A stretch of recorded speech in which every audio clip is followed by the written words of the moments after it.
হযরতে সুলাইমান আলাইহিস সালাতু ওয়াস সালাম একজন জলিলে কদর নবী, যিনি তামাম পৃথিবীর বাদশাহিত্ব আল্লাহ পাক তারে দান করেছিলেন। বলে সুবহানাল্লাহ। সব ভাষাগুলো জিন তাকে পরিচালিত, তার আল্লাহ পাক তাকে একটা আংটি দান করেছিলেন। ও আংটি যখন হাতের মধ্যে থাকতো জিন পরীরা তার তাবে হয়ে যাইতো। বলে সুবহানাল্লাহ। বাতাসের উপরে তক ছিল, সিংহাসন বাতাসের উপরে ছিল। কোন জায়গায়? বাতাসের উপরে তিনি থাকতেন। সুলাইমান আলাইহিস সালাতু ওয়াস সালাম জলিলে কদর নবী, আল্লাহ পাক রব্বুল আলামিন সারা পৃথিবী তাকে শাসক বানাইছিলেন, তিনি বাদশাহিত্ব করতেন। সেই সুলাইমান পয়গম্বর তিনি পাখিদের নিয়ে এক সময় মিটিং করতেছিল। ওই মিটিং এর মধ্যে হুদহুদ পাখিকে তিনি খোঁজ করে পাইলেন না। হুদহুদাম কানা মিনাল গায়বিন। আল্লাহু আকবার বলবেন না? জোরে বলেন আল্লাহু আকবার। হুদহুদ পাখিকে তিনি খোঁজ করে পাইলেন না। বললেন হুদহুদ পাখি যদি আসে বড় শাস্তি দেওয়া হবে যদি নির্ভরযোগ্য কোনো কথা সে না বলতে পারে। হুদহুদ পাখি কিছুক্ষণ পরে উড়ে আসলেন। সুলাইমান পয়গম্বর বলতেছে তুমি কোথায় ছিলা জিজ্ঞাসা করতেছে। নবী আলাইহিস সালাতু ওয়াস সালাম তার ভাষা বুঝে কি বুঝে না। আল্লাহ তাবারক তাআলার দরবারে শুকরিয়া যে আল্লাহ তাআলা ইসলামে জলসা শেখপাড়া কেন্দ্রীয় ঈদগাহ মাঠ প্রাঙ্গণ আজকের এই মাহফিলের সম্মানিত সভাপতি ওলামা হযরত, মুরব্বি একরাম, মুসল্লি একরাম, যুবকেরা, কচিকাঁচা মাসুম বাচ্চারা, পর্দার অন্তর আড়ালের মা বোনেরা, সবার প্রতি আবারও সশ্রদ্ধ সালাম। আসসালামু আলাইকুম ওয়া রাহমাতুল্লাহ। আপনারা যারাই আছেন উঠাউঠি করার দরকার নাই, সবাই একটু জমে মিলে বসে আপনারা যেই মাঠে এসেছেন এর আপনাদের বাম পাশে আমার ডান পাশে এখানে কি বলেন তো? কবরস্থান। কথা বুঝতেছেন তো? কবরস্থানের মাহফিলে যাতে কবরবাসীদের কাছে এসেছেন আপনারা মনে করেন না যে ওনারা সবাই মারা গিয়েছে। অর্থাৎ আদব রক্ষা করে চলার দরকার আছে না নাই? আদবের সাথে বসে যাই, যদি ভালো লাগে দু চারটা কথা শোনেন। আল্লাহ পাক চাহে তো আজকের এই মাহফিলের খায়ের বরকত আমাদের তকদিরে নসিব করেন। সকলে বলে আমিন। রাত খুব বেশি হয়নি। আপনারা যারা মেলায় বিভিন্ন জায়গায় ঘোরাঘুরি করতেছেন, কোরআনের মাহফিলে এসে, ইসলামী জালসায় এসে এদিক ওদিকে ঘোরাফেরা না করাই ভালো। আপনারা মাহফিলের পরিবেশে বসে যান। আল্লাহ চাহে তো হাসরের মাঠ যদি কায়েম হবে সেদিনকে আমার আল্লাহ এই মাহফিলের ওসিলায় আমাদের নাজাত দিতে পারেন। পারেন কি পারেন না? আল্লাহ তাআলা যেন হাসরের মাঠে এই মাহফিলকে ওসিলা করে আমাদের নাজাতের ব্যবস্থা করেন। সকলে বলে আমিন। যে মাস যাচ্ছে এ মাস শাবান মাস। কি মাস? শাবান মাস। এর পরের মাস জোরে বলেন। এর আগের মাস কি ছিল? রজব মাস। রজব মাসের চাঁদ যখন উদিত হইত আমার রাসূল দোয়া পাঠ করতেন, ক্বাল আল্লাহুম্মা বারিক লানা ফি রজব শাবান ওয়া বাল্লিগনা রমাদান। রাসূল বলতেন, সাহাবীরা বলতেন, আয় আল্লাহ রজব আর শাবান মাসে আমাদের বরকত দান করেন আর রমজান মাস পর্যন্ত আমাদের হায়াত পৌঁছায়া দেন। কে দোয়া করতেন? জোরে বলেন। রাসূলের জন্য খুব দরকার ছিল না উম্মতের? রাসূল ইস্তেগফার পড়েছেন উম্মতের জন্য না নিজের জন্য? রাসূল দোয়া করেছেন নিজের জন্য না উম্মতের জন্য? উম্মত ঘুমায় আছে, উম্মতের চিন্তা ফিকির নাই, উম্মত আদবে চলতে পারে না, উম্মত ফজিলতের কথা শুনতে চায় না, উম্মত কোরআনের কথা শুনতে চায় না, উম্মত হাদিসের কথা শুনতে চায় না, উম্মত দুনিয়া নিয়ে ব্যস্ত। আমার রসুল বলেছেন রজব মাস আমার আল্লাহর মাস। জোরে বলেন কার মাস? শাবান মাস আমি নবীর মাস, রমজান মাস আমি নবীর উম্মতের মাস। বোঝা গেল এই কথার মধ্যে হাকিকত আছে না নাই? জোরে বলেন আছে না নাই? রজব মাস আল্লাহর মাস, কারণ হচ্ছে রজব মাসে আমার রসুল আর আমার আল্লাহর দিদার সংগঠিত হয়েছিল। ও মাস চলে গেছে, কথা ঠিক কিনা বলেন? 27 রজবে আমার রসুলের সাথে আমার আল্লাহর মিলন মেলা ঘটেছিল। লামাকামে আমার আল্লাহর সাথে দিদার হয়েছিল, সাক্ষাৎ হয়েছিল। বান্দার সাথেও আমার আল্লাহর সাক্ষাৎ হবে, কোরআনে এই কথা উল্লেখ আছে। আমার আল্লাহ রাব্বুল আলামিন বলেছেন ইয়া আইয়ুহাল ইনসান ইন্নাকা কাদিহুন ইলা রাব্বিকা কাদহান ফামুলাকি। বলি আল্লাহু আকবার। আল্লাহ রাব্বুল আলামিন বলেছেন হে মানুষ সকলে, ইনসান, আমি রব পর্যন্ত পৌঁছাইতে তোমাদের একটু কষ্ট করা লাগবে।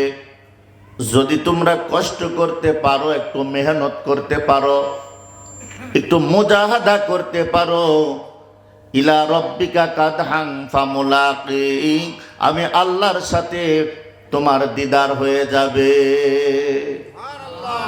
কার সাথে দিদার হবে?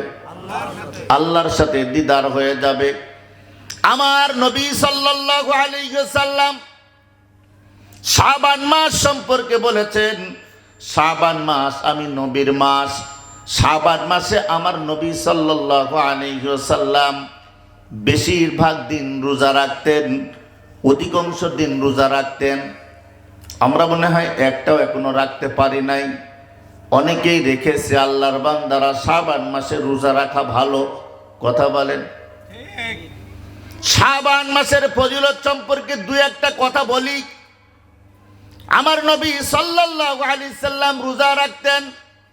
হাদিসের মধ্যে আমার রাসূল ইরশাদ করেছেন ইদা কানাত লাইলাতুন নিসফি মিন শাবান। তাই মাসটা আমরা শবে বরাতের মাস বলি। কি মাস? শবে বরাতের মাস। একদল ফতোয়া দিয়ে বলতেছেন না, শবে বরাত নামে কোনো দিন তারিখ মাস নাই। বলছে কি বলছেন না? জোরে বলেন। তাহলে নামাজ কি কোরআনে আছে নাকি? আছে। ভাষা কি? নামাজ, সালাত। নামাজ নাই, সালাত আছে। রোজা নাই, সাওম আছে। কথা ঠিক কিনা? শবে বরাত থাকবে কেন? শবে বরাত তো ফার্সি শব্দ। কোরআন কি ভাষায় নাজিল হয়েছে? আল কোরআন আরবি ভাষায় নাজিল হয়েছে।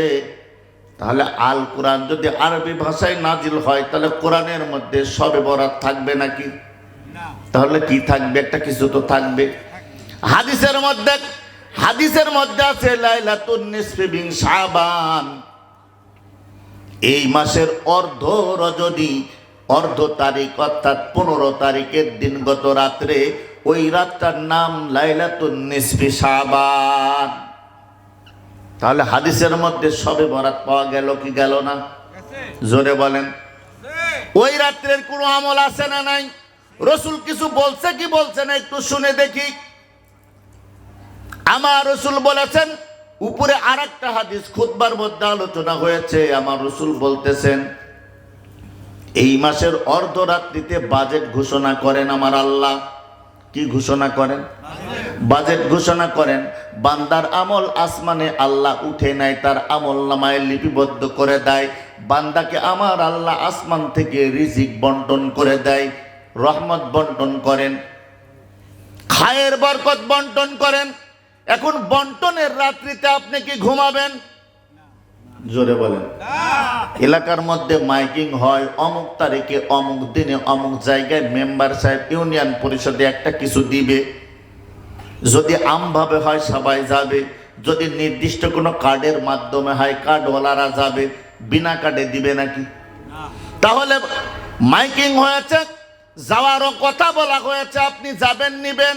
আমার আল্লাহ ঘোষণা করে বলতেছেন, ঘোষণাকারী ফেরেশতা আমি আল্লাহ স্পেশাল ভাবে ফেরেশতা নাজিল করে আসমান জমিনের মধ্যে মাগরিবের নামাজের পর থেকে আজান যখন হয়ে যায়, বেলা যখন ডুবে যায়, ইদা কানাত লাইলাতুন নিসফি মিন শাবান ফাকুমু লাইলাহা ওয়াসুমু ইয়ামাহা ফাইন্নাল্লাহা তাআলা ইয়ানজিলু ফীহা লিগুরুবিশ শামসি ইলা সামাঈদ দুনিয়া। সূর্য যখন ডুবে যায় আমি আল্লাহ একদল ফেরেশতা পাঠায় দিই, তাম পৃথিবীতে ফেরেশতারা নাজিল হয়ে যায়। এরা কি করে? এদেরকে তারা ঘোষণা করে বলে, কে আসো আমার কাছে রিজিক চাও, আমি আল্লাহ তোমাদের রিজিক দান করে দিব। বলে সুবহানাল্লাহ। কে আছো অসুস্থ, আমি আল্লাহ তোমাদের সুস্থতা দান করে দিব। কে আছো তোমরা এরকম রিজিক চানেওয়ালা, অসুখ বিসুখ রোগ শোক বালা মুসিবতের মধ্যে তোমরা গ্রেফতার হয়ে গেছো, আমি আল্লাহর কাছে চাও, আমি আল্লাহ তাআলা তোমাদেরকে দান করে দিব।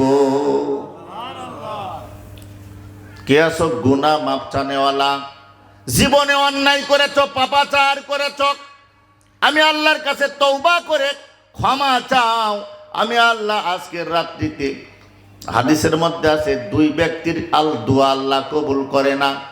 একটা ইসলাম বিদ্বেষী 1 নম্বর, 2 নম্বর হচ্ছে শিরিককারী। তাহলে ইসলাম বিদ্বেষী লোক আমাদের সমাজে আছে না নাই?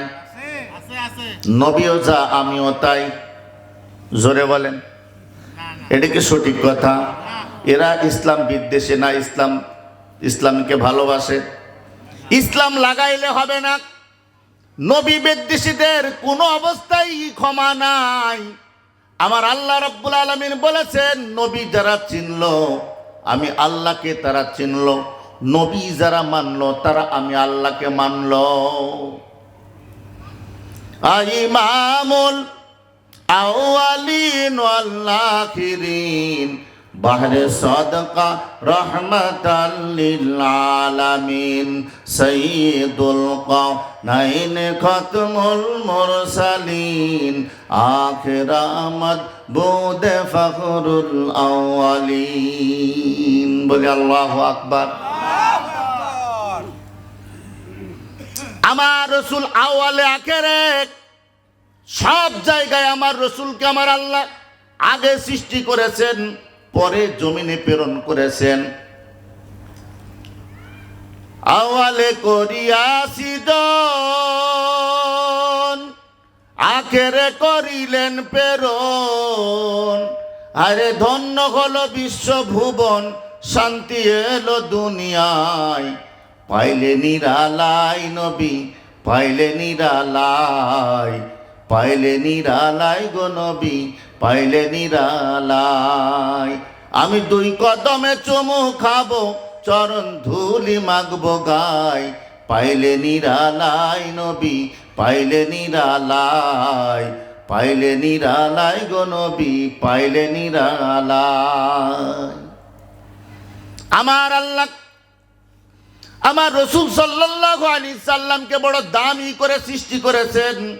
আল্লাহ কোরআনে বলেছেন, ওয়ারাফা'না লাকা যিকরাক, আমি আল্লাহ আমার হাবিবকে তার ইজ্জত সম্মানকে কি করলাম? সমুন্নত করলাম, উঁচু মাকাম দান করলাম। বলি সুবহানাল্লাহ।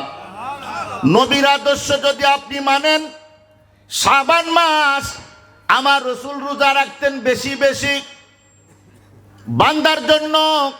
আমার রাসূল বললেন, উম্মতেরা শোনো, রাত্রি বেলায় ইবাদত করবা, দিনের বেলায় রোজা রাখবা। অর্ডার কার? রাসূলের। অর্ডার কার বলেন না? রাসূল বলেছেন, যদি কেউ শাবান মাসের লাইলাতুন নিসফি শাবান অর্ধ রজনীতে ইবাদত করে, আল্লাহর কাছে চায়, আমার আল্লাহ গুনাহ মাফ করে দেন। গুনাহ আমাদের আছে না নাই? এখন তো বলতে বলতে বলতেছে আমরা, রাসূলও নিজের কারণে কি করতেন? গুনাহ করেছেন। এভাবে গুনাহ করেছেন এটা না বললেও, প্রকাশ্যে না বললেও বলে আমার রাসূল 70 বার ইস্তেগফার পড়তেন। তার মানে তার দিলের মধ্যে একটা ক্ষত আছে। কি আছে? উনি চিন্তা করতেছে, যিনি বলতেছে আমার রসুলকে ইন্ডিকেট করে বলতেছে রসুল ইস্তেগফার পড়েছে।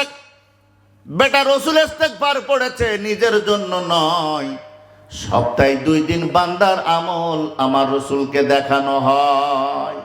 কয়দিন? 2 দিন। কিবার জানেন? সোমবার, বৃহস্পতিবার।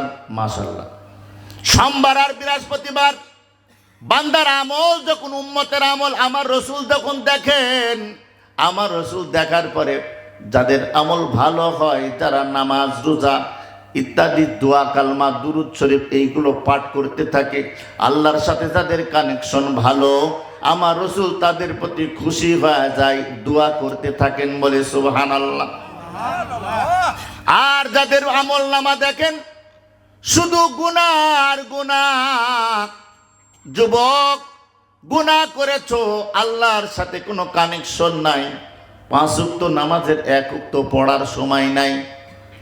মাঝে মাঝে আমাদের সমাজের মধ্যে দেখি মুসল্লিদের বিভাজন, শুধু মাগরিব পড়ে অনেকে আছে, আর জুমার দিনে জুমা পড়ে।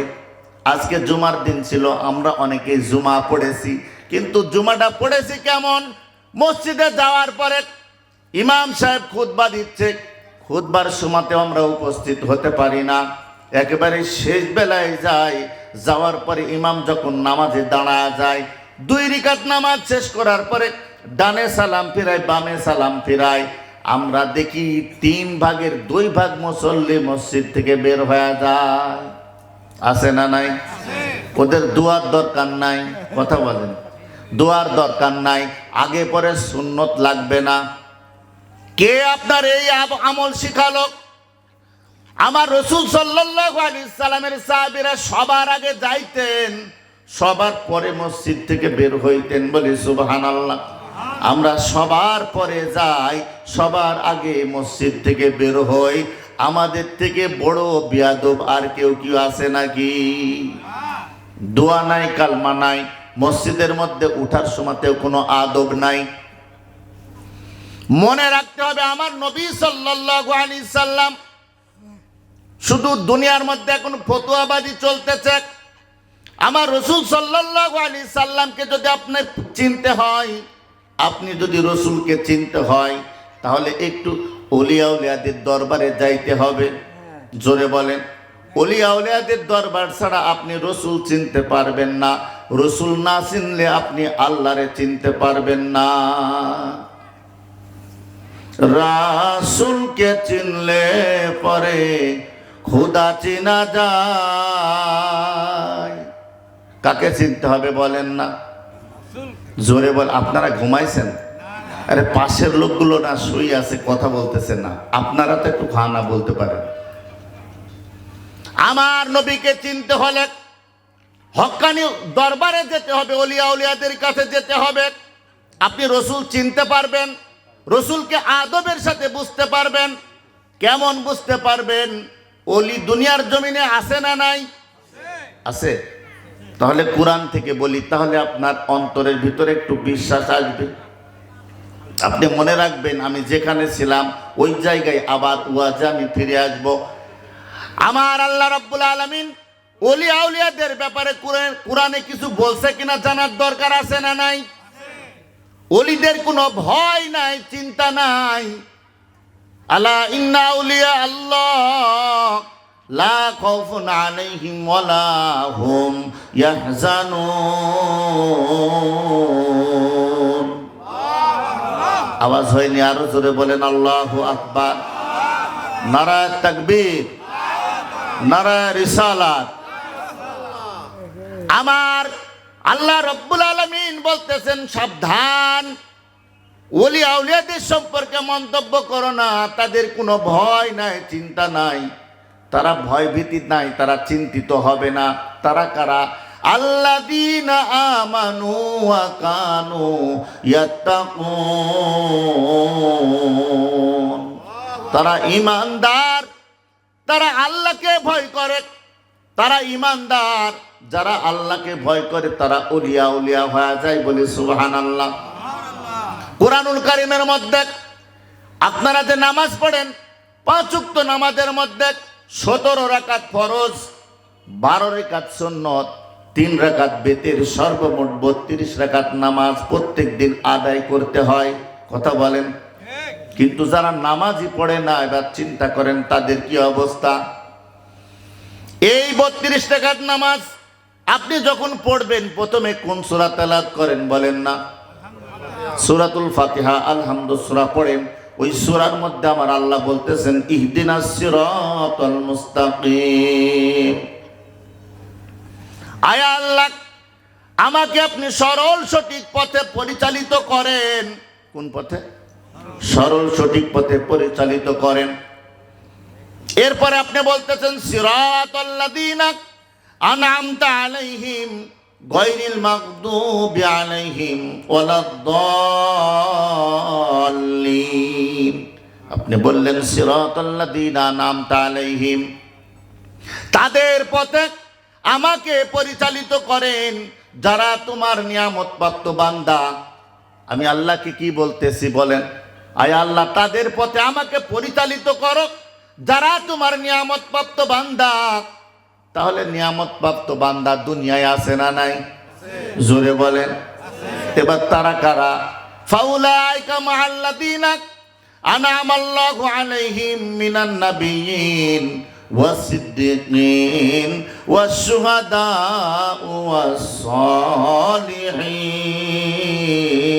ওয়াস-সালিহিন ওয়া হাসুনা উলাইকা রফিকা। কার কথা? জোরে বলেন।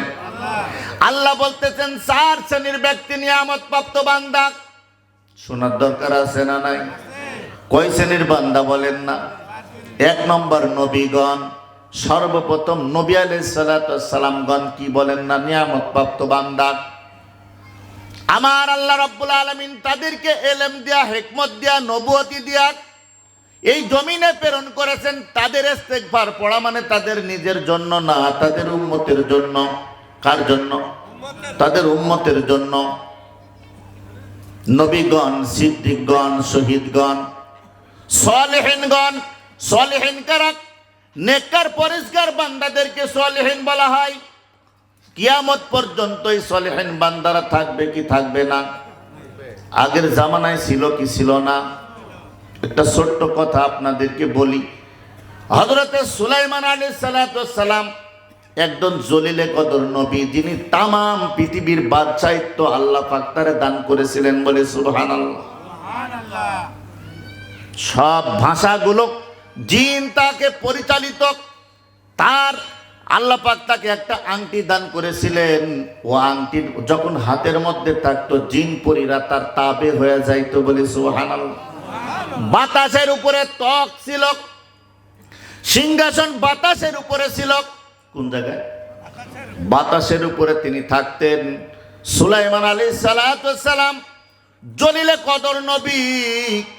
আল্লাহ পাক রব্বুল আলামিন সারা পৃথিবী তাকে শাসক বানাইছিলেন, তিনি বাদশাহিত্ব করতেন। সেই সুলাইমান পয়গম্বর তিনি পাখিদের নিয়ে এক সময় মিটিং করতেছিল। ওই মিটিং এর মধ্যে হুদহুদ পাখিকে তিনি খোঁজ করে পাইলেন না। হুদহুদাম কানা মিনাল গায়বিন। আল্লাহু আকবার বলবেন না? জোরে বলেন আল্লাহু আকবার। হুদহুদ পাখিকে তিনি খোঁজ করে পাইলেন না। বললেন হুদহুদ পাখি যদি আসে বড় শাস্তি দেওয়া হবে যদি নির্ভরযোগ্য কোনো কথা সে না বলতে পারে। হুদহুদ পাখি কিছুক্ষণ পরে উড়ে আসলেন। সুলাইমান পয়গম্বর বলতেছে তুমি কোথায় ছিলা জিজ্ঞাসা করতেছে। নবী আলাইহিস সালাতু ওয়াস সালাম তার ভাষা বুঝে কি বুঝে না? আমার নবী বুঝতেন কি বুঝতেন না? সুলাইমান আলাইহিস সালাতু ওয়াস সালাম জিজ্ঞাসা করলেন। পাখি বলল বাচ্চাজি, আমরা যে সফরে গিয়েছিলাম এমন একটা জায়গায় গেলাম, এখান থেকে প্রায় 36 মাইল দূর একটা বড় সিংহাসন দেখতে পেলাম, আর একটা বাচ্চা দেখতে পেলাম। ওই বাচ্চা মহিলা রাজত্ব করেন। এই রাজত্বের মধ্যে আর একজন যে বাদশাহিত্ব করে, রাজত্ব করে, এটা তো জানা ছিল না। আমি তাকায় দেখলাম তার রাজ দরবারটা, তার সিংহাসনটা সুন্দর, 70 গজ চওড়া, 80 গজ লম্বা, সোনা দিয়া মুড়ানো। বলি সুবহানাল্লাহ। কি দিয়া মুড়ানো? সোনা দিয়া মুড়ানো। আমি দেখতেছিলাম, বড় সৌন্দর্য লাগতেছিল। কিন্তু ওই মহিলা বিলকিস রানী, তার নাম কি নাম? বিলকিস রানীর ঘটনা কোরআনে আছে না নাই? না হুজুররা বানায় বলেন? জোরে বলেন।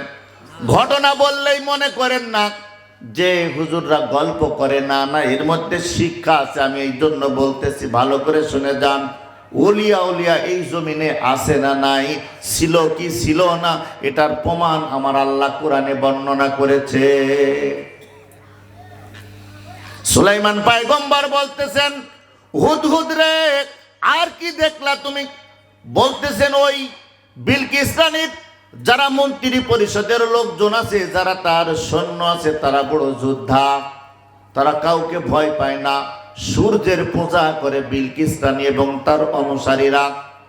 সুলাইমান পয়গম্বর বলতেছেন, তাহলে তো দাওয়াত দেওয়ার দরকার। দাওয়াতের কাজ এখনো চলে, কিন্তু অনেকভাবে চলে। কথা বলেন, চলে কি চলে না? বিভিন্ন কায়দায় দাওয়াতের কাজ চলতেছে। কেউ বা স্বার্থ সিদ্ধি হাসিল করার জন্য, দুনিয়ার মানুষের নাম কামানোর জন্য, নিজের সম্মান বাড়ানোর জন্য দাওয়াতের কাজ করে। আর কেউ বা আল্লাহর দিকে ডাকতে থাকে। বলি সুবহানাল্লাহ।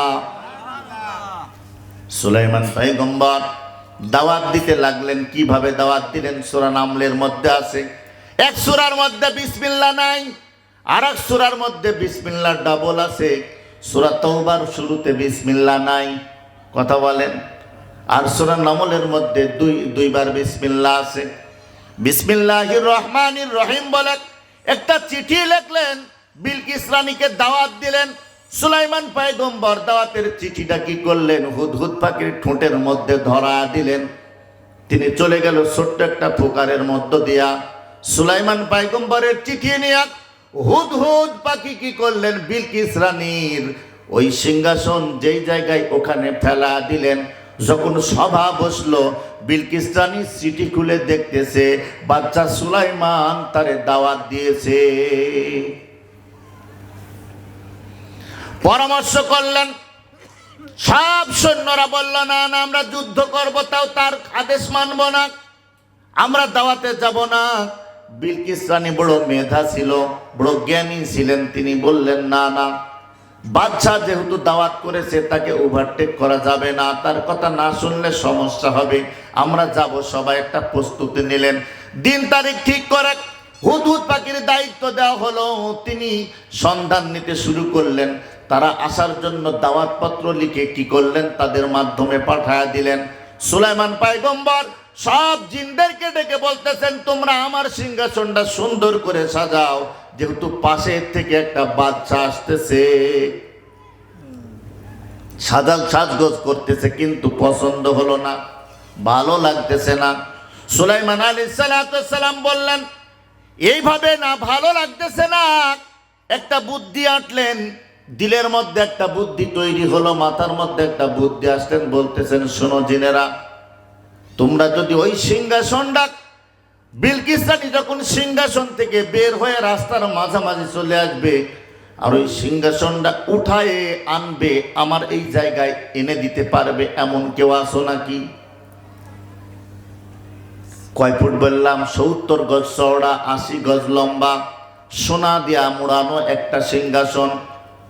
একটা জিন উঠে বলল, ইফরিত নামক জিনের নাম কুরআনুল কারীমের মধ্যে বলতেছেন, ক্বালা ইফরিতুম মিনাল জিন্নি আনা আতিকা বিহি ক্বাবলা আন তাকুমা মিন মাকামিক। সুলাইমান পয়গম্বর জিজ্ঞেস করলেন, তুমি কতটুক সময়ের মধ্যে আনতে পারবা? একটা জিন দাঁড়ায় বলল, হুজুর, আমি ওই সিংহাসনটা এনে দিতে পারবো, সময় লাগবে। আপনি বসে আছেন সিংহাসনে, বসার থেকে শুধুমাত্র দাঁড়ায় যাবেন, আপনি সিংহাসন সামনে দেখতে পাবেন। সুবহানাল্লাহ বলেন। এই ঘটনা আমার না কুরআনুল কারীমের মধ্যে আছে? জোরে বলেন। সূরা নামলের মধ্যে আপনি বাংলা তরজমা পড়ে দেখবেন, স্পষ্ট লেখা আছে, সুলাইমান পয়গম্বর বলতেছেন, না না, এত সময় আমি দিতে পারবো না, এর থেকে কম সময় তোমারে নিতে হবে। জিন সারেন্ডার করে ফেললেন, বললেন, না না হুজুর, এর থেকে আর তাড়াতাড়ি আমি আনতে পারবো না, এটাই আমার ক্ষমতা, এর বাইরে আমি আর কিছু করতে পারবো না।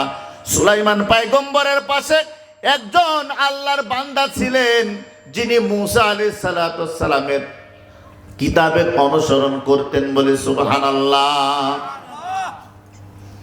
মুসা আলাইহিস সালাম তৌরাত কিতাবের তিনি অনুসরণ করতেন। ও জামানার আবেদ, তিনি বড় একজন আল্লাহওয়ালা লোক, আল্লাহর সাথে তার বড় কানেকশন ছিল, ভালো ছিল। তিনি কিন্তু নবী না, তিনি একজন আল্লাহর ওলি। ওলি কারে বলা হয়? যিনি আমার আল্লাহর বন্ধু। যিনি কি বলেন না? আল্লাহর বন্ধু। আল্লাহর বন্ধু হওয়ার জন্য কত ইবাদত আল্লাহ পাক, কত নিয়ামত দান করেছে। এত নিয়ামত আমাদেরকে আমার আল্লাহ দান করেছেন। সকালবেলা ফজরের নামাজের পর কেউ নামাজ পড়ে যদি আল্লাহর কাছে দোয়া করে কাজের জন্য বের হয়, তাহলে তার জন্য আমার আল্লাহ রহমত নাজিল করেন, বলে সুবহানাল্লাহ। কিন্তু ফজর আমরা পড়লাম না, তাড়াহুড়া করে চলে গেলাম, জোহর পড়লাম না, আসর পড়লাম না, মাগরিব নাই, এশা নাই, পরের দিন ফজর নাই, এভাবে যাইতে যাইতে অসংখ্য নামাজ জীবনে কাজা, কাজার কাজা। কেমন করে ঘুমাও তুমি ফজর করে কাজা, এমনও তো হতে পারে জোহরে জানাজা তোমার, জোহরে জানাজা। আপনার কি গ্যারান্টি আছে ফজরের নামাজ থেকে আপনি জোহর পর্যন্ত বাঁচতে পারবেন? জোরে বলেন। তাহলে আপনি কেন নামাজ ছেড়ে দিলেন? কেন আপনি ইবাদত করতেছেন না? আল্লাহর বান্দা, আল্লাহর ওলি বসে আছে সুলাইমান পয়গম্বরের পাশে। কত আস্থা, কত বিশ্বাস আমার আল্লাহর পরে। আমরা তো বিশ্বাস করতে চাই না। রিজিকের মালিক আল্লাহ, এই কথা শুধু মুখে মুখে আমরা বলি, কিন্তু আসলে অন্তরের মধ্যে আমাদের বিশ্বাস সেই রকম নাই। আমি মনে করতেছি 1 বছরের খাওয়ার ঘরে আছে, আরো 2 বছরের খাওয়ার আমার জোগাড় করা লাগবে। 2 তলা হয়েছে, আর 1 তলা করা লাগবে। গ্রামে বাড়ি হয়েছে, শহরে বাড়ি করা লাগবে। শহরে বাড়ি হয়েছে, রাজধানীতে বাড়ি করা লাগবে। রাজধানীতে শেষ হয়েছে, বিদেশে টাকা পাঠায় বাড়ি করা লাগবে। মাথার মধ্যে এমন ফিকির আমাদের, কিন্তু চিন্তা করতেছি না এই কবর আমারে বারবার হাতছানি দিয়ে ডাকতেছে। বাবা চলে গেল, মা চলে গেল, দাদা চলে গেল, দাদিরা চলে গেল, আমাদেরকেও চলে যেতে হবে। কত সম্পদশালী ছিল, কেউ বেঁচে নাই, সবাই ঘুমায় গেছে, আমাকেও চলে যেতে হবে। এই চিন্তা আমার আপনার মাথার মধ্যে নাই, আছে নাকি? এই চিন্তা আমরা করি না। আজরাইল আলাইহিস সালাম আমার আল্লাহ রব্বুল আলামিনকে বললেন, আয় আল্লাহ, আমার এই দায়িত্বটা তুমি দিও না। আমি জান কাবজ করলে মানুষে আমারে কি করবে? শুধু গালাগালি করবে, মানুষে আমারে ধিক্কার জানাবে। আর আপনি যা বলেছেন, সামান্য কয়েকদিন এই জমিনে মানুষ বাঁচবে, যে জন্মগ্রহণ করবে একটু বুঝা শিখবে, মার মুখ থেকে, বাবার মুখ থেকে, এলাকাবাসীর মুখ থেকে, গ্রামের হুজুরের থেকে, মসজিদের ইমামের কাছ থেকে শুনবে, অতি শীঘ্রই আমার আপনার মরণ হবে। বৃদ্ধ বলবে আমার মরণ হবে, যুবকেরা বলবে আমার মরণ হবে, কিশোররা বলবে আমার মরণ হবে, ছোট্টরা বলবে আমার মরণ হবে। আয় আল্লাহ, ওরা দুনিয়ার মধ্যে কাজকর্ম কিভাবে করবে? ওরা তো মরার কথায় চিন্তা করতে থাকবে, কারোর কি কাজ কাম হাতে উঠবে?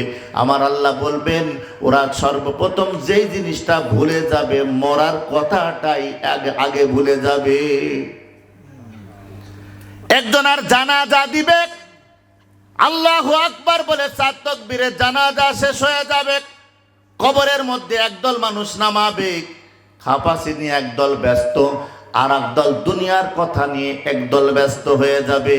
ভাইজান, মেলা দিন দেখা হয় নাই, জমিনের কি অবস্থা, পান বরজের কি অবস্থা, তামাকের কি অবস্থা, ব্যবসার কি অবস্থা, কলার কি অবস্থা, বিভিন্ন ফসলাদি নিয়ে তারা গল্প গুজব করতে থাকবে।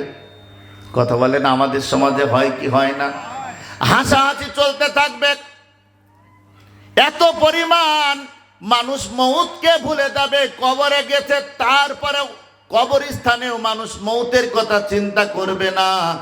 আজরাইল তুমি টেনশন করো না, ওরা মউতকেই সর্বপ্রথম ভুলে যাবে। এই জন্য খবরদার খবরদার, মউত এত দামি জিনিস, মউত এত সুন্দর, মউত এত ভালো জিনিস, মউত এত সুন্দর করে মানুষ ভুলে যাবে, মউতকে মানুষ সর্বপ্রথম ভুলবে। আজরাইল তোমার কোনো টেনশন নাই, তুমি জান কবজ করার দায়িত্ব নাও। কেউ তোমাকে গালিগালাজ করবে না, বলবে লোকটি স্টক করেছে, বাসের তলে চাপা পড়েছে, সাপের কামড়ে মারা গেছে, পানিতে ডুবে মারা গেছে, অ্যাক্সিডেন্ট করেছে। এভাবে মানুষ এই কথাগুলো বলতে থাকবে, তোমার কথা চিন্তাও করবে না। আমি আল্লাহকে ওরা স্মরণ করবে না। আল্লাহর ওলি পাশে বসে সুলাইমান পয়গম্বরকে বলতেছেন, ও পয়গম্বর, অনুমতি যদি দেন আমি একটু চেষ্টা করে দেখি। সুলাইমান পয়গম্বর খুশি হয়ে বলতেছেন, আপনি চেষ্টা করে দেখবেন, কতটুকু সময় নেবেন? সুলাইমান পয়গম্বর সময়ের কথা বললেন, সময়ের কথা বললেন। ওই সময়ের কথা বলার পরে শেষ পর্যন্ত তিনি বলতেছেন, ও পয়গম্বর, বেশি সময় নেব না, আমি মাত্র সময় নিব, আমি একটু সামান্য সময় নিব। আপনি সিংহাসনের মধ্যে চোখটা বন্ধ করবেন আর খুলবেন, এই পলকটা বন্ধ করার পরে পলক, চোখের পলক খুলেই দেখবেন সিংহাসন হাজির। মানি না? জোরে বলেন, আরো জোরে বলেন সুবহানাল্লাহ। সুলাইমান পয়গম্বর বলতেছে, তাই এত তাড়াতাড়ি এনে দিবা? ওই আল্লাহর ওলি আসিফ বিন বরখিয়া যার নাম, তিনি বলতেছেন, হুজুর বেশি সময় নিব না, আপনি চোখটা বন্ধ করবেন আর খুলবেন, বিলকিস রানীর সিংহাসন আপনার কাছে উপস্থিত হয়ে যাবে। সুলাইমান পয়গম্বর অনুমতি দিলেন। হুদহুদ পাখিকে বললেন, হুদহুদ পাখি, কত দূর তারা এসেছে? বলতেছে, হুজুর অনেক দূর তারা ছেড়ে এসেছে, তারা অনেক দূর চলে এসেছে, রাস্তার মাঝামাঝি চলে এসেছে। এবার আসিফ বিন বরখিয়াকে বললেন, তাহলে তুমি এই কাজটা এখনই করে ফেলো। সবাইকে চক্ষু বন্ধ করতে বললেন। আসিফ বিন বরখিয়া চক্ষুটা বন্ধ করলেন, একটু আল্লাহর সাথে কানেকশন লাগায় বলতেছেন, আল্লাহ, আমি তো তোমার উপরে ভরসা করে পয়গম্বরকে বলেছি সিংহাসন এনে দিব।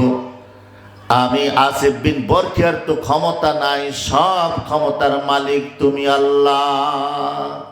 কাদেরে কুদরতদারি বর কামাল, আনতা রব্বি আনতা হাসবি জুল জালাল, কারে শয়তা নিকুনি নামাত বলি বর ওলিহি লানাত আস্তাই বর ওলি। বলতেছেন, হুজুর আমার কোনো পাওয়ার নাই। চক্ষুটা বন্ধ করে বলতেছেন, আল্লাহ, আমার কোনো কারিশমা না, সব কারিশমা তোমার। বলে ফেলেছি জবান দিয়া, আপনি কি করেন, আপনি ব্যবস্থা করে দেন। চক্ষুটা বন্ধ করে আল্লাহর উপরে ভরসা করলেন। আমার আল্লাহ রব্বুল আলামিন সুলাইমান পয়গম্বর চোখ খুলে দেখতেছে বিলকিস রানীর সিংহাসন। জোরে বলেন নারায়ে তাকবীর, নারায়ে রিসালাত। সুলাইমান পয়গম্বর নবী হয়ে আশ্চর্য হয়ে গেল, এটা কেমনে সম্ভব? আমার জিন যেটা পারলো না, আমার একজন উম্মত তার দ্বারা সম্ভব হলো, এটা কেমন কথা? জিজ্ঞাসা করলেন, তুমি কেমনে এটা সম্ভব হলো, কেমনে আনলা? সুলাইমান পয়গম্বরের উম্মত আসিফ বিন বরখিয়া বলতেছে, হুজুর আমার কোনো কারিশমা না, ক্বালা হাদা মিন ফাদলি রব্বি,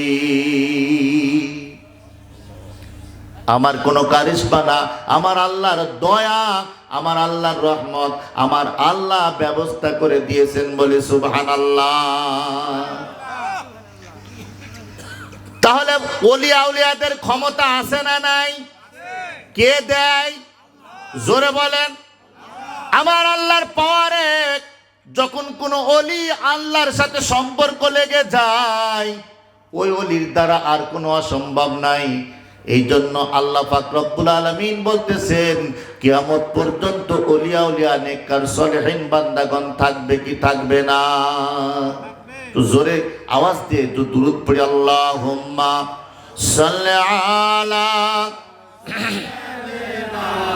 মাওলানা মুহাম্মদ ওয়া আলা সাইয়্যিদিনা মাওলানা। আমার নবী সাল্লাল্লাহু আলাইহি সাল্লামের কথা আমি বলছিলাম, শাবান মাসের ফজিলত বলছিলাম।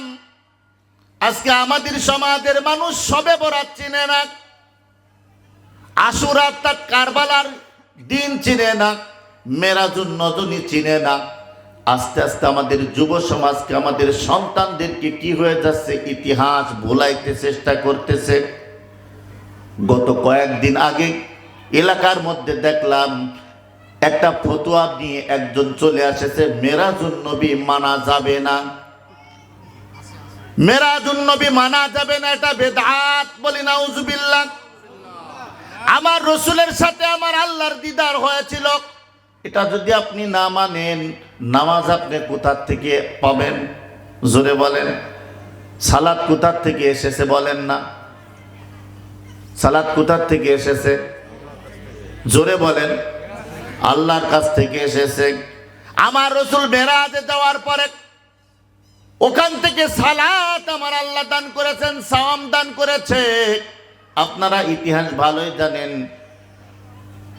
50 ওয়াক্ত প্রথমে নামাজ দান করেছিল। কথা বলেন। কমাইতে কমাইতে 5 ওয়াক্ত নামাজে আমার আল্লাহ কি করেছেন? 5 ওয়াক্ত নামাজ আমার রসুলের উম্মতদেরকে দান করেছেন। আমার রসুল 6ষ্ঠ আসমান থেকে লামাকাম পর্যন্ত 9 বার যাতায়াত করেছেন। বলে সুবহানাল্লাহ। মুসা আলাইহিস সালাতু ওয়াস সালাম বলেছেন, ও পয়গম্বর, ইয়া রাসূলুল্লাহ, হাবিবাল্লাহ, ও আল্লাহর নবী, আমি আমার আল্লাহকে দেখার জন্য তুর পাহাড়ে কত আফসোস করেছিলাম, কত কান্না করেছিলাম। আমার আল্লাহ আমারে দিদার দেয় নাই। এখনো তো সেই অবস্থায় আমি আছি 6ষ্ঠ আসমানে। আমার আল্লাহর সাথে আপনার মতো করে সাক্ষাৎ হয় নাই, মোলাকাত হয় নাই। তবে আপনাকে দেখে আমি আল্লাহকে দেখার স্বাদ মেটাচ্ছি। আতর আলার কাছে কি গেলে আপনি একটু আতরের গন্ধ পাওয়া যায় কি যায় না? জোরে বলেন। আতর আলার ডিব্বার মধ্যে আতর আছে। ওই লোকটা রাস্তা দিয়ে যখন যায় বলা লাগে না যে আতর আলা, ওটা ডিব্বার মধ্য থেকে গন্ধ বের হয় কি হয় না? আমার আল্লাহর সাথে আমার হাবিবের মোলাকাত হয়েছিল, দিদার হয়েছিল, পাশে বসেছিল। এই কথাগুলো কি অনেক মানুষ বিশ্বাস করতে চায় না। কুরআনুল কারীমের মধ্যে আমার আল্লাহ সব ঘটনা বর্ণনা করেছেন। জুমির রাতিন ফাস্তাওয়া ওয়া হুয়া বিল উফুকিল আ'লা সুম্মা দানা ফাতাদাল্লা ফাকানা কাবা কাউসাইনি আও আদনা। এত নিকটে, এত কাছাকাছি বসেছিলেন। আমার আল্লাহ রাব্বুল আলামিন আমার হাবিবের দিকে তাকিয়েছেন, আমার রসুল আমার আল্লাহর দিকে তাকিয়ে আছেন। এত সুন্দর করে দেখা দেখি করতেছিলেন। হাবিবকে ছাড়তে চাই না, আমার হাবিবও যেন আসতে চাই না। যদিও সোনার নিচের দিকে আসলেন 7ম আসমানে, 6ষ্ঠ আসমানে মুসা পয়গম্বরের কাছে আসলেন। মুসা পয়গম্বর বললেন, আপনি আমার উম্মত যেমন নামাজ পড়তে ঠিক মতো পারে নাই, আপনি এত ওয়াক্ত নামাজ আপনার উম্মত পড়তে পারবেন, একটু কমায় নেন। 1 বার 2 বার 3 বার 4 বার 5 বার 6 বার 7 বার 8 বার 9 বার যাতায়াত করার পরে 5 ওয়াক্ত নামাজ আর 1 মাস রোজা নিয়া আমার রাসূল জমিনে ফিরেছেন। বলে সুবহানাল্লাহ।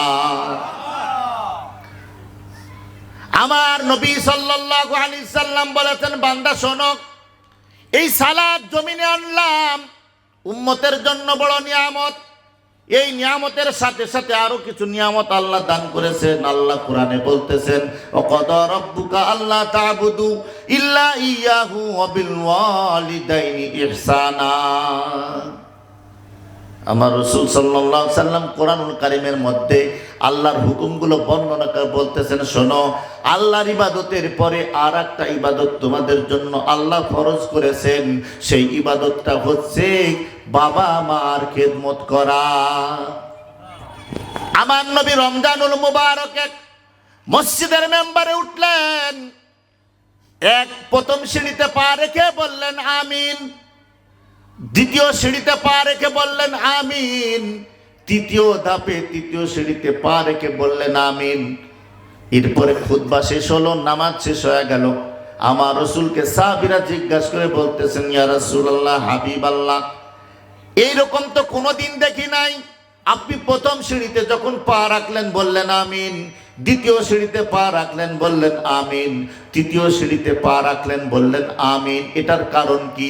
আমার রাসূল চোখের মধ্যে পানি নিয়া ঝরঝর করে কাঁদতেছেন আর বলতেছেন, সাহাবীরা রে, এইমাত্র জিবরাইল আলাইহিস সালাম আমার নিকটে এসেছিল, আমার কানের মধ্যে আওয়াজ দেয়া বলল, যে ব্যক্তি রমজান মুবারকের রোজা পাইল, সুস্থ ছিল, সবল ছিল, কিন্তু অবহেলা করে রমজানুল মুবারকের রোজাগুলো রাখলো না, ফরজ হুকুম আদায় করলো না, সেজন্য ধ্বংস হয়ে যায়।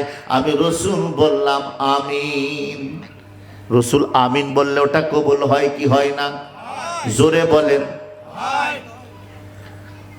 এরপরে আমার নবী বললেন, সাহাবীরা শোনো, বাবা মা পাওয়ার পরেও কোনো সন্তান তার খেদমত করতে পারলো না, দুর্ব্যবহার করলো, সে যেন ধ্বংস হয়ে যায়। আমি বললাম আমিন। 3 নম্বর, আমি রাসূলের পরে দুরূদ পাঠ করার পরে আমি নবীর নাম শোনার পরে যে ব্যক্তি দুরূদ পাঠ করে না, ওই ব্যক্তি যেন ধ্বংস হয়ে যায়। আমি বললাম আমিন। বলেন, এইগুলো এখন আমরা মানতেছি? জোরে বলেন, মানছি নাকি? রমজানুল মুবারকের অনেকেই সমস্যার কারণে রোজা রাখতে চায় না, কিন্তু আসলে কোনো সমস্যা না, ওটা হুজুর আপত্তি দেখায়। রমজানুল মুবারকে রোজা রাখতে চায় না, আর বাবা মার কত দরদ, তোর পরীক্ষা আছে, খবরদার রোজা রাখার দরকার নাই, শরীর খারাপ করবে, ভালো রেজাল্ট করতে পারবি না, রোজা রাখতে দেয় না। যুবক ছেলেরা রোজা রাখে না। কি বলেন? বাজারের মধ্যে যা দেখবেন, দোকানপাটে যা দেখবেন, কালো পর্দা দিয়া ঘিরা, কালো পর্দার মধ্যে বসে বসে চা, সিগারেট, পান সব খাচ্ছেন আপনি, খাওয়া দাওয়া সব খাচ্ছেন, কালো পর্দা দিয়ে ঘিরেছেন। আল্লাহকে আপনি কেমনে ফাঁকি দিবেন? পর্দা দিয়ে ঘিরলে কি ঘিরা হবে? কথা বলেন। খবরদার, আমার রাসূল যেটা আমিন বলেছে আপনি ওই জায়গায় হাত লাগাবেন না। আপনি রমজানুল মুবারকে যদি রোজা রাখা অবস্থায় ইমানদার যদি মৃত্যুবরণ করে, আমার আল্লাহ বলেছেন তার কবরে কোনোদিন আযাব দেওয়া হবে না। আমরা তো পাইকারি হারে বলতেছি কবরের আযাব দেওয়া হবে, কবরের মধ্যে নবী আসবে, কবরের মধ্যে এইভাবে আযাব দেওয়া হবে। মার রব্বুকা মান দীনুকা মা কুনতা তাকুলু ফি হাক্কি হাযার রাজুল। এই হাদিসগুলো আমরা আমভাবে বলে মানুষকে দুর্বল বানায় ফেলি। কেউ যদি আমল করে আল্লাহর সাথে সংযোগ লাগায়, কেউ যদি আমার আল্লাহর সাথে সম্পর্ক লাগায়, আর ওই সম্পর্কের কারণে ঈমান নিয়ে কবর পর্যন্ত পৌঁছতে পারে, বিদায় নাই। আমার রাসূল বলেছেন ওই ব্যক্তির কবরে শুধু নামাইতে দেরি, আমি রাসূলের আসতে দেরি নাই। আর আমি নবী যেই কবরে আসব, ওই কবরে আমার আল্লাহ ওই বান্দারে আযাব দিবে না, কারণ কবরে হয় ঈমানের পরীক্ষা। কিসের পরীক্ষা? ঈমানের পরীক্ষা কবরে। আপনি বলেন ঈমান আগে না আমল আগে? আগে ঈমান পরে আমল। আপনি যে কতটুকু আমল করেন ওটা আমার আল্লাহ ভালোই জানে, জানে কি জানে না। ঈমানের কারণে, আমার হাবিবের কারণে কবরে যদি আপনি নাজাত পেয়ে যান, আপনার আর কোনো টেনশন থাকবে না, চিন্তা থাকবে না। কবরে যেতে হবে কি হবে না? জোরে বলেন।